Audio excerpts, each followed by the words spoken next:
Welcome, everyone. One of the best ways to prepare for the IELTS speaking test is to see it in action. That's exactly what we're doing today with this complete mock test from Spinta. As you listen, think about what the candidate does well and where they could improve. Afterwards, we'll compare notes with a full performance breakdown. Let's begin. Good morning. My name is Ms. Patel. Can you tell me your full name, please? Good morning. My name is Daniel Roberts. You can call me Daniel. I am pleased to be here today, and I hope I can show my speaking well. Thank you. And where are you from, Daniel? I am from a city called Brighton in the south of England. It is a coastal town, small enough that you know many people, but big enough to have good shops and a university. I grew up there, and I still visit my parents regularly, especially on holidays and when I want to eat my mother's cooking. Okay. Now let's start with part 1. I am going to ask you some questions about your home and family. Do you live in a house or an apartment? I live in a flat in the center of the city. It is on the 3rd floor of a converted Victorian building, small but cozy. The kitchen is tiny, so I cannot do large dinner parties, but I like it because it is near my work and the riverside where I walk in the evenings. The flat has high ceilings and a large window that lets in a lot of light, which for me is important. How long have you lived there? I moved into this flat about 3 years ago. Before that, I was living in a shared house with 2 friends while I was studying, and after graduation I wanted something quieter, so I moved to this place. It has been comfortable and the landlord is very reasonable, so I stayed longer than I first thought I would. What do you like most about your home? What I like most is the natural light and the view of the small park across the street. In the morning, I drink coffee and watch people walking dogs, and there is a relaxed feel. Also, I have decorated it with some plants and photographs of my travels, so it feels personal. I enjoy cooking simple meals while listening to music, so the cozy atmosphere suits me. Right. Now, let's talk about your family. How many people are in your immediate family? My immediate family is 4. My parents, my younger sister, and me. My sister is studying at university now, and we are close even though she lives in another city. My parents are retired and they like gardening a lot. They have a small greenhouse. We get on well, and we usually have a family dinner at least once a month where we talk about everything. Do you see your extended family often? Not very often, only on special occasions like weddings or big birthdays. Most of my extended family lives scattered across the country, so we keep touch by phone or video calls. Sometimes it feels a bit sad because I would like to see them more, but life is busy for everyone. Okay. Now about work and study. Are you working or studying at the moment? I am working full-time as a project coordinator at a small tech company. My job involves organizing meetings, managing small teams for product updates, and liaising with clients. It is varied and sometimes stressful, but I enjoy the problem solving and the people I work with. I also take occasional online courses to keep my skills updated. Why did you choose that kind of work? I studied business, and I like the mix of organization and creativity that projects require.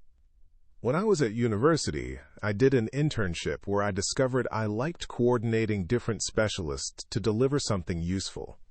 Also, the sector is quite dynamic and offers opportunities to grow, so for me it was a sensible choice that matched my interests. How do you usually travel to work? I usually cycle to work when the weather is good, because it saves time and I feel healthier. It takes about 20 minutes, and I enjoy the morning fresh air. When it rains heavily or I have an early meeting, I take the bus, which is reliable, although sometimes crowded. Cycling also gives me a little exercise, so I do not need to go to gym so much, which is handy. Now let's move on to hobbies. What do you do in your free time? In my free time, I like reading, cooking, and running. Reading is my big hobby. I enjoy contemporary fiction and history books. Cooking has become more serious over the last few years because I find it relaxing and creative. and I often try recipes from places I have visited. I run 3 times a week as a way to clear my head and stay fit. When I travel, I also like to take long walks to explore neighborhoods. How long have you been running? I started running about 5 years ago. At first, it was just to get some exercise after work, but then I signed up for a few local 10K races, and that motivated me to train. I am not competitive, but I enjoy setting small goals and improving my times. Running also helps me think through problems at work. Interestingly, it is when I often have my best ideas. What do you enjoy most about cooking? What I enjoy is experimenting with flavors and the satisfaction when friends say it tastes good. I like the process from buying fresh ingredients to the final dish. Also, cooking connects me to memories of travel and family recipes. Sometimes things go wrong and it is frustrating, but mostly it is rewarding and social because I like to invite friends round to try new recipes. Finally, in part 1, thinking about your future. Do you have any plans to move somewhere else? I am open to moving in the future, perhaps to a different city or abroad, but at the moment I like the balance of life here. If I had a job opportunity that was compelling, I would consider moving, maybe to a bigger city, or a place with different culture. If I would have known earlier how much I enjoy travel, maybe I would have moved sooner, but I think timing matters a lot for those decisions. Thank you. That is the end of part 1. Now we will move to part 2. Here is a topic card. I will give you 1 minute to prepare, and then I would like you to speak for 2 to 3 minutes. Describe a memorable meal you had. You should say what the meal was, where and when you had it, who you were with, and explain why it was memorable. One of the most memorable meals I have ever had was in Kyoto during a short trip to Japan 2 years ago. It was an evening in early autumn in a small traditional restaurant that specialized in kaiseki, which is a multi-course meal. I was there with a friend from university who was living in Tokyo at the time, and who kindly recommended the place. The restaurant was only a few tables, and it had a very calm atmosphere with wooden panels and soft lighting. The meal began with delicate starters, small dishes of pickled vegetables, and tiny sashimi slices served on ice with a decorative leaf. Each course was presented like a little work of art, and the flavors were subtle but perfectly balanced. There was a warm soup that had a smoky element, a grilled fish with a glaze I had never tasted before, and a small bowl of rice cooked with mushrooms that smelled incredible. I remember the chef explaining, in broken English, how some ingredients were local and seasonal, and that added a sense of connection to the place. What made the meal especially memorable was not only the food but the context. It had been a long day of walking through temples and gardens, the air was cool and fragrant, and sitting down to that meal felt like a calm reward.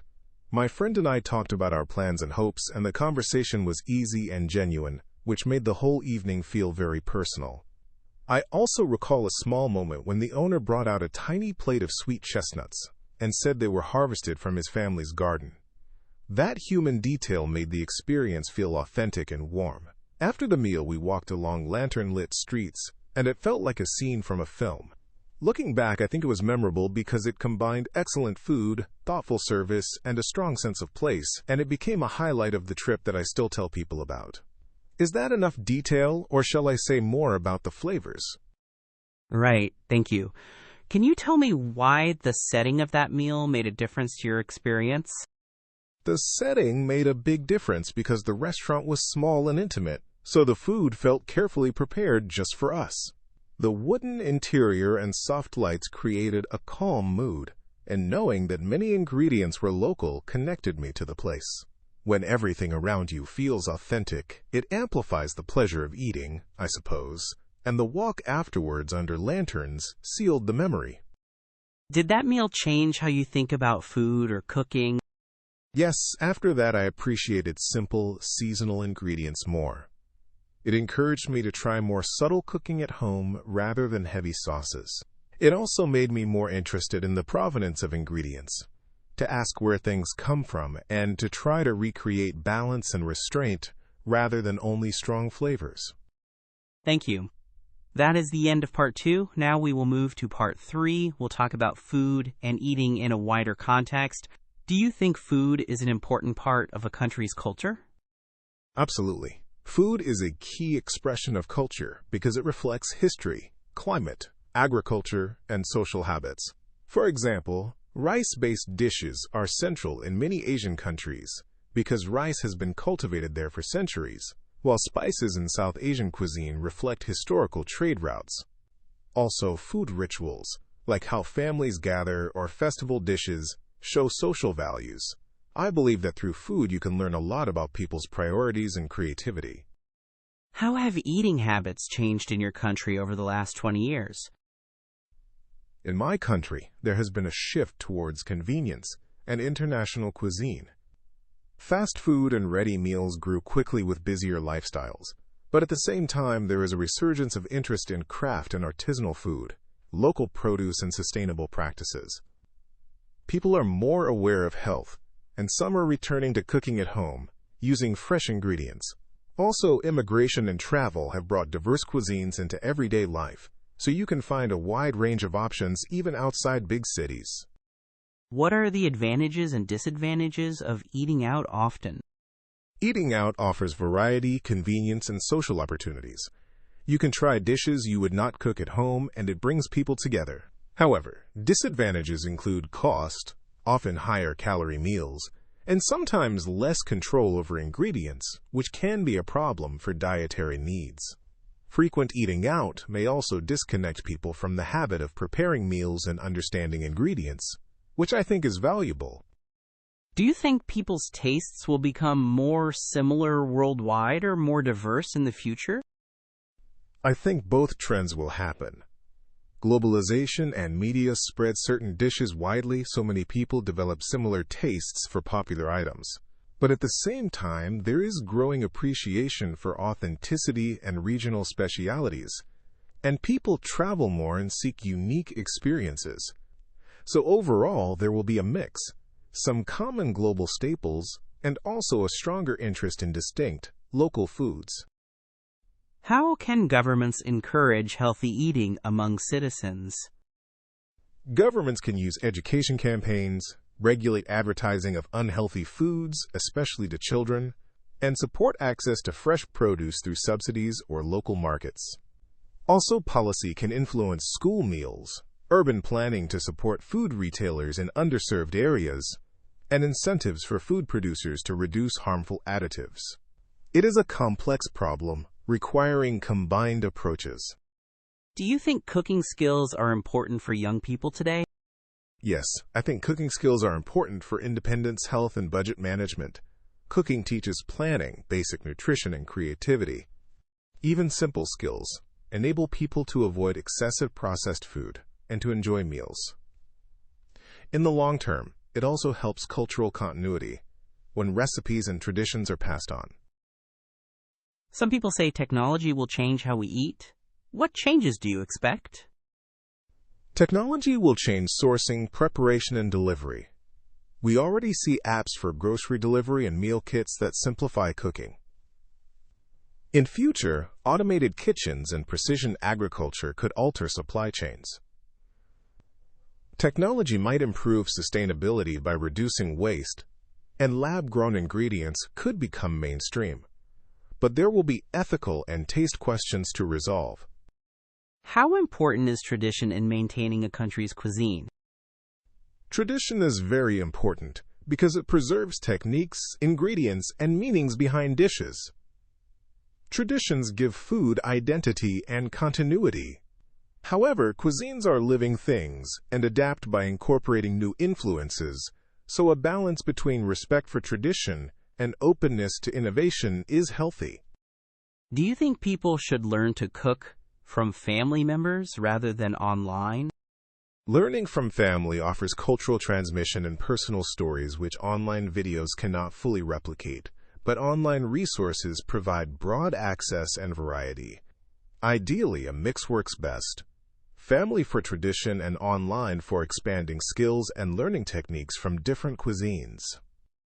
Thank you. That is the end of the speaking test. The candidate demonstrated Band 7.5 level performance. Notable grammatical errors included: if I would have known, I would went there, which should be if I had known, I would have gone, and saying I have decorated it with some plants and photographs of my travels. So it feels personal, where a more natural phrasing would be, it feels personal without the comma splice. Another vocabulary slip was interested about instead of interested in. These errors were occasional, and mainly appeared in complex structures, or when the candidate was speaking quickly. They did not prevent understanding. Fluency was generally strong with a natural pace, some very brief hesitations such as, and small self-corrections like, sorry, what I mean is, but these did not disrupt the flow. The candidate used a wide range of vocabulary. Words such as provenance, kaiseki, and artisanal were used appropriately, and showed the ability to explain and exemplify ideas clearly, though there were a few imprecise collocations. Grammatically, the candidate handled most simple and many complex structures accurately, with occasional errors in conditionals and occasional linking problems between clauses. Pronunciation was clear and natural with minor accent features that did not impede comprehension. Overall, this performance merits Band 7.5 because communication was fluent and coherent, vocabulary varied and mostly precise, and grammatical control was good, though not perfect in complex sentences. What prevented a higher score were the intermittent mistakes in complex grammar, a couple of awkward collocations, and a few small hesitation clusters under pressure. To reach Band 8, the candidate would need to reduce those slips in complex structures, tighten register and collocation accuracy, and maintain consistently smooth delivery with even fewer self-corrections. Strengths included coherent organization of responses, effective development of ideas with examples, and strong ability to compare and analyze. Thank you for practicing with this IELTS speaking mock test. Visit Spinta for more comprehensive mock tests and personalized feedback to boost your IELTS score.